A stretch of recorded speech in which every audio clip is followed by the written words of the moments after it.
یسألون ایان یوم الدین، پوچھتے ہیں کہ قیامت کب آئے گی. ایان کب ہے، یوم الدین، یوم الدین قیامت کا دن، حساب کا دن، جزا اور سزا کا دن کب آئے گا. اس لیے نہیں کہ ہم ایمان لائیں، استہزاء، مذاق، انکار، یعنی سنے اور مزید انکار کریں، شد و مت سے انکار کریں. بھلا کب آئے گا قیامت کا دن، بتاؤ ہمیں. تو قیامت کا وقوع تو اللہ جانتا ہے. اللہ نے قیامت کے وقوع کی خبر نہیں دی، اچانک پکڑے گا. تو وہ سمجھتے تھے ہمیں جواب نہیں مل رہا. حالانکہ الیہ یرد علم الساعہ، جواب یہ ہے کہ قیامت کا علم اللہ کے پاس. کوئی نہیں جانتا قیامت کب آئے گی. اور ایک حدیث میں اس کو غیب کی چابی کہا گیا. یعنی قیامت کب آئے گی، یہ غیب کی چابی. چابی کسے کہتے ہیں؟ جو تالا کھول دے کمرے کا.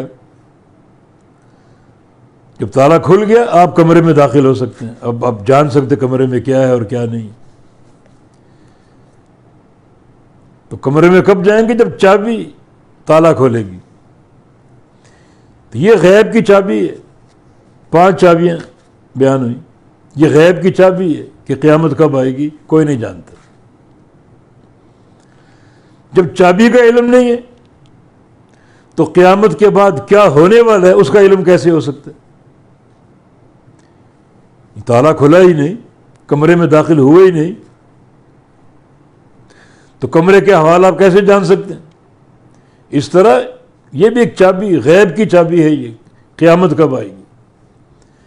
جب قیامت کا علم نہیں ہے کب آئے گی، چابی نہیں معلوم، چابی آپ کے پاس نہیں، تو قیامت کے بعد کیا ہونے والا ہے پوری کائنات کے ساتھ وہ کیسے معلوم ہو سکتا ہے؟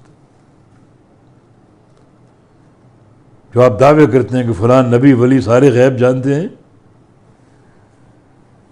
یہ تو غیب کی چابی، یہ معلوم نہیں کسی کو. اللہ کا دعویٰ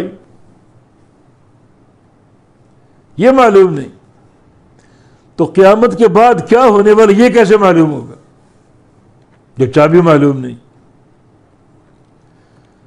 یہ سوال کرتے ہیں قیامت کب آئے گی، جواب ان کو دیا گیا کہ قیامت کے علم اللہ کے پاس. یہ کسی انسان کو علم نہیں دیا گیا. ان کا سوال کرنا استہزاء اور مذاق کے طور پر تھا.